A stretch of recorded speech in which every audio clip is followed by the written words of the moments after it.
¿Cómo están amigos de RPP? Mi nombre es Laura Amasifuena Izaguirre y estoy muy contenta de acompañarlos en este espacio llamado RPP Salud. Y como su nombre lo dice, vamos a hablar de salud pública, porque es como es costumbre esta casa periodística, siempre estamos atentos a las necesidades que ustedes tengan como audiencia de RPP y con el compromiso de siempre darles información basada en ciencia y evidencia. Pensamos que en este primer programa sería importante hablar sobre la influenza y el brote y la alerta epidemiológica que ha lanzado el MINSA acerca de este brote. Pero, como siempre sabemos, hay mucha información que se comparte a través de WhatsApp, Facebook y las preguntas de la audiencia, de la gente sobre un brote, un nuevo brote, una alerta epidemiológica, nos traen bastantes malos recuerdos del inicio de la pandemia de la COVID. Así que queremos hablar acerca de este tema para que eliminemos la desinformación y empecemos de una vez con, ya les decía, información basada en ciencia y evidencia. Así que para el día de hoy nos acompaña el doctor César Munayco, que es director ejecutivo de Vigilancia en Salud Pública del MINSA. Doctor Munayco, ¿cómo está? Bienvenido a RPP Salud. Buenos días, gracias por la invitación. Doctor, quería empezar haciendo un pequeñito paneo de nuestras regiones, de cómo se está desarrollando el brote de la influenza. Usted lo sabe mucho mejor que nosotros, pero para las personas que nos están viendo y nos están escuchando, quizás sí es importante saber cómo se está desarrollando el brote de la influenza en nuestro país. Así que primero vamos a escuchar a Yoconda García, que es nuestra corresponsal en Piura. Adelante, Yoconda. Hola Laura, más de 50 casos de influenza H3N2 se han detectado hasta el momento en la región Piura, según informó el decano del Colegio Médico de Piura, Cristian Requena. El médico explicó que la región se encuentra en una etapa de brote debido al incremento de casos durante las últimas semanas. Ante esta problemática, el decano dijo que es importante que la Dirección Regional de Salud refuerce su plan de comunicación e incentive la vacunación en diferentes centros educativos, establecimientos médicos, así como centros comerciales, entre otros. Y ahora vamos con Franchelli Barbosa, que es nuestro corresponsal en Ayacucho. Franchelli, cuéntanos cómo se está llevando el brote en Ayacucho.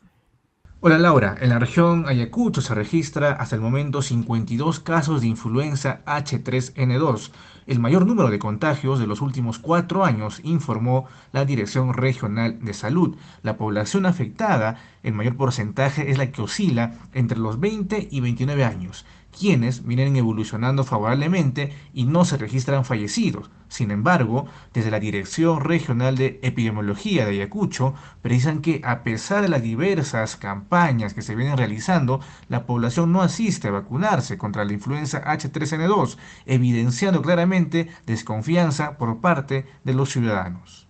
Bueno, doctor Munaico, como ya escuchó, es bastante interesante, sobre todo el caso de Ayacucho, porque, como lo dice Franchelli, es un brote que es el más grande en 4 años, entonces están bastante sorprendidos en la región. A propósito de esto, y ya hablando un poco de la alerta que ha emitido el MINSA, ¿esta influenza es la misma que vivimos todos los años? ¿Hay alguna diferencia con la de este brote? Cuéntanos un poco, por favor. Sí, bueno, la influenza es una enfermedad viral, ¿no? Que tiene un comportamiento estacional, ¿no? Anual. Y el comportamiento no es igual en todo el país, ¿no? Por ejemplo, durante todo el año, en la selva y en el norte del país circula todo el año influenza, ¿no? En cambio, en la costa y en la sierra, generalmente se incrementan los casos en los meses de invierno, ¿no? De bajas temperaturas. Cada año pueden variar un poco la causa de la influenza o el tipo de virus que circula. Por ejemplo, hemos tenido brotes de H1N1, de H3N2, ¿no? Y este año, principalmente, la mayor parte de casos son por H3N2. O sea que es una situación que eventualmente puede volver a aparecer con otro virus. O sea, no es que sea algo realmente excepcional. No, es algo que se observa todos los años y por la pandemia se distorsionó, ¿no? Por la pandemia ya no hemos tenido problemas con influenza ni con otros virus respiratorios. ¿Y eso por qué? Porque cuando hay una pandemia, el virus que predomina desplaza al resto de virus, ¿no? Entonces ahora, como ya en la tercera ola, ya terminó la semana 12, no hay muchos casos de COVID, entonces empiezan a aparecer los otros virus que habían sido desplazados por el COVID. Ahora, hablamos de virus, la gente automáticamente piensa, virus, vacuna, ¿qué tengo que hacer para cuidarme de la influenza? O sea, el 1, 2, 3 para prevenir el contagio. De hecho, una gran barrera que ya la estamos utilizando es la mascarilla. Pero, ¿qué otras herramientas tenemos a la mano para decir, ok, influenza en mi cuerpo no vas a entrar? Ok, entonces primero hay que saber cómo se transmite la influenza, ¿no? Primero la influenza se transmite a través de gotitas respiratorias, ¿no? Cuando uno habla, tose, grita, se generan unas gotitas y ahí pueden estar los virus de influenza, ese es punto uno. Segundo, también el virus de influenza se transmite a través de fomites. ¿Y a qué se refiere fomites? Se refiere a que cuando una persona que está enferma toca un objeto, por ejemplo una cuchara o cualquier otra cosa, contamina con los virus que tiene en las manos, ¿no? Y una persona que está sana puede coger el objeto, llevarse la mano a los ojos o a la boca y se infecta, ¿no? Entonces, ahí es clave qué cosa. Primero, si uno está enfermo con influenza, usar una mascarilla, ¿para qué? Para cuando tosa o hable, no se expidan estos virus, ¿no? Que están en estas gotitas respiratorias. Y el otro punto importante es el lavado de manos. En influenza es importante el lavado de manos, ¿no? Toda persona que esté con influenza tiene que lavarse frecuentemente las manos, así como la persona que lo atiende tiene que usar mascarilla para evitar que se contagie, así como lavarse las manos frecuentemente. Ahora, doctor, hablábamos de vacunas todos los años y sabemos que forma parte del esquema de vacunación regular. Tenemos que vacunarnos contra la influenza. La vacuna contra la influenza, ¿cuál es su porcentaje de efectividad? Que es un término que hemos hablado mucho cuando hablamos de vacunas contra COVID-19. ¿Y qué tan seguras son?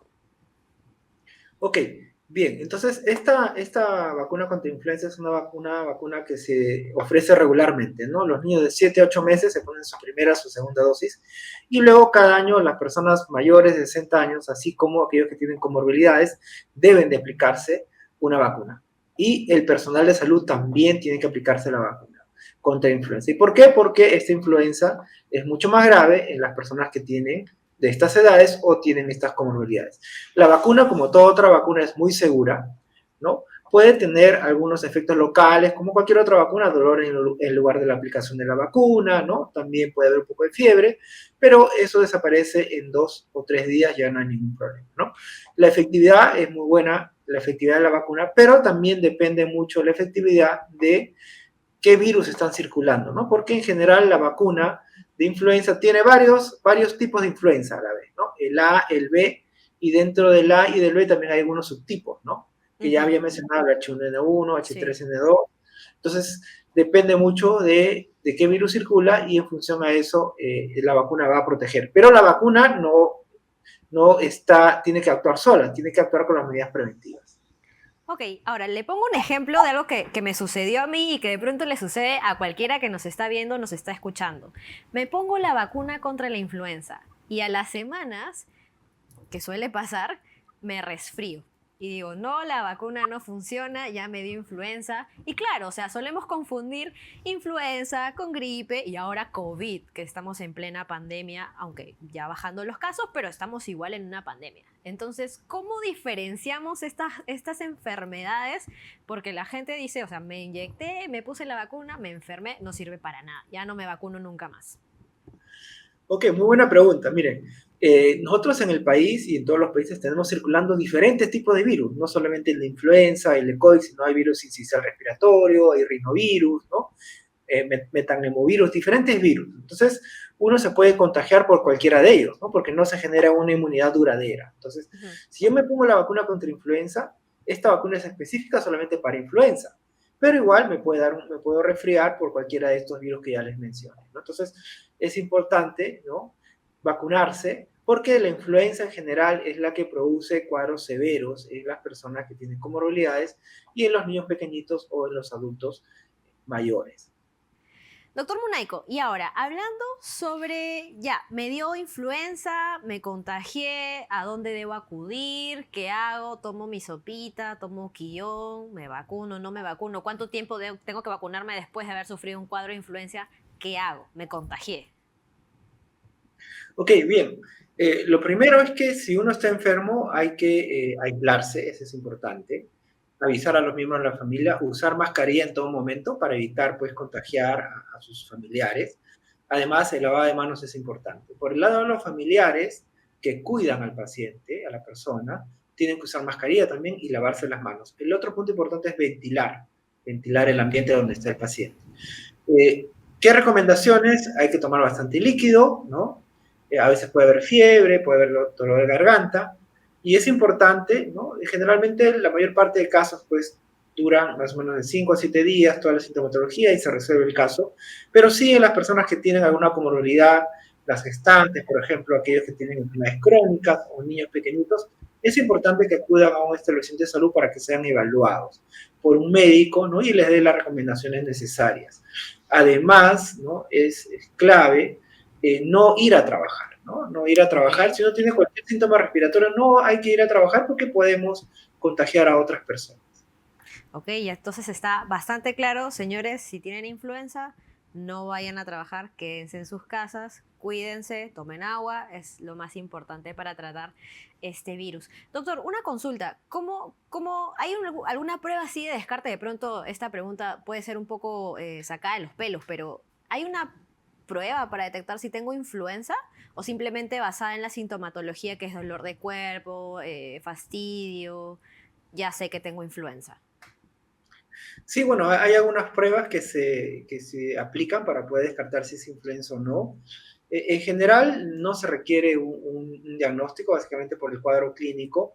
Nosotros, por ejemplo, como Centro Nacional de Epidemiología, tenemos centros centinelas en todo el país, donde sí se toma a todas las personas con síntomas respiratorios, se toman muestras porque nos interesa ver qué virus está circulando, ¿no? Si es influenza A. Es la misma forma de la de COVID, o sea, el hisopo en la nariz y en la garganta?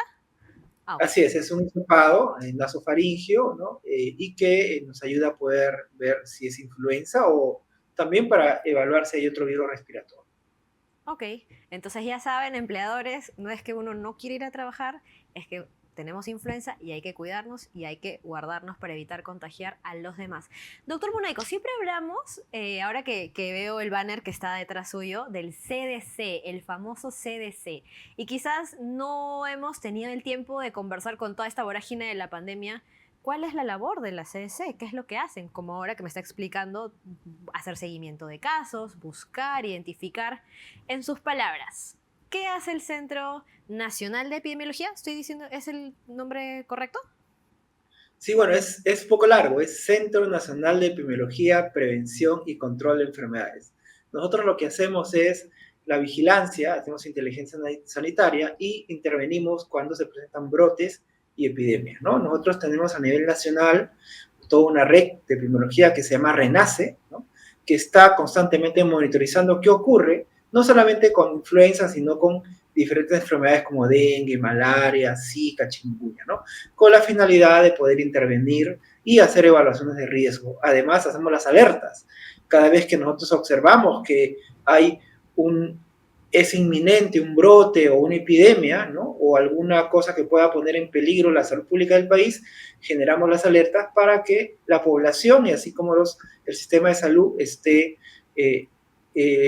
atento para poder responder frente a estos problemas sanitarios. Ok, doctor, entonces dos preguntas más, las últimas, así de el concolón, como dicen, así bien rapiditas para respuestas rápidas también. La primera, estamos hablando, o sea, se conoce por noticias la alerta de hepatitis en niños. Es una alerta de la OMS ha identificado 169 casos en Estados Unidos y en Europa. ¿Qué está haciendo la CDC en Perú sobre este tema? Sí, justo nosotros a raíz de esta alerta hemos estado monitorizando qué es lo que ocurre en otros países. También hay una propuesta, vamos a sacar una alerta, pues necesitamos también saber si es que pueden haber algunos casos, ¿no? Hasta ahora no tenemos ningún caso de relacionado con este brote que está habiendo, pero sí es importante, ¿no? Que vamos a sacar en estos días una alerta. Entonces, que quede claro para la audiencia, una alerta no significa que necesariamente se hayan identificado casos, sino que solamente un llamado de atención para que los centros de salud estén atentos a que si llega algún niño, en este caso de hepatitis, con alguna sintomatología, se alerte al CDC para decir, oigan, aquí tenemos un caso, hay que examinarlo y hay que seguirlo. Así es, las alertas no se emiten siempre que hay un caso, ¿no? Se emiten generalmente con anticipación. En estas circunstancias se va a emitir la alerta para que los establecimientos de salud, así como los médicos que atienden a los niños, ¿no? puedan notificarnos si es que ellos creen que ¿no? es un caso compatible con lo que se está informando en otros países. Ok, y ya, la última, y lo dejo de molestar. Sabemos que la cantidad de casos de COVID-19 ya está en descenso, salimos de la tercera ola, pero la variante BA2, conocida por todos como Omicron, está causando bastante estragos. Basta con ver lo que pasa en China, que incluso están sacando a la gente positiva fuera de la ciudad a una especie de lugar como hotel o estancia para que la gente que está contagiada no contagie a los que están en la ciudad per se. El CDC está buscando casos, sigue buscando casos. ¿Hay alguna evidencia de que Omicron vuelva a causar algún estrago aquí en el país? Bueno, el CDC trabaja 24/7, estamos monitorizando lo que ocurre en todo el país. Esta variante BA2, que es una subvariante, es como una hermana, ¿no? de la Omicron, hemos identificado a través de la vigilancia genómica que hace el Instituto Nacional de Salud algunos casos, pero hasta ahora estos casos no han puesto o no ha cambiado la tendencia que es a tener casos muy bajos de Omicron, ¿no? Entonces igual seguimos monitorizando, porque no solamente esta variante es la que puede ocasionar problemas, sino otras variantes que se puedan generar en otras partes del mundo. Perfecto, doctor Munaico. Muchísimas gracias por acompañarnos. Ha sido el doctor César Munaico, que es en cortito porque el título es bastante largo. Es director ejecutivo de Vigilancia en Salud Pública del MINSA. Muchísimas gracias por acompañarnos en nuestro primer programa de RPP Salud. Lo voy a tomar como la patadita de la suerte, doctor Munaico, ¿eh? Así que a los que nos están viendo y nos están escuchando ya lo saben. Si en algún momento tienen la sintomatología que el doctor Munaico ya describió, dolor de cuerpo, fastidio, congestión, influenza, más vale quedarnos en casa, tomar líquidos y estar atentos. No teman en vacunarse, todas las vacunas son seguras. Y sobre el sobre el tema de la pandemia de COVID-19, vamos, cuidémonos, que ya sabemos cómo hacerlo, solamente sigamos con las medidas y tratemos de estar lo mejor posible. Mi nombre ha sido Laura Masifuena Izaguirre. Estoy muy contenta de empezar en este espacio de salud, porque la salud, ya saben, es lo más importante que tenemos. Tomen mucha agua, lean, caminen y ya nos vemos el próximo miércoles. Chau, chau.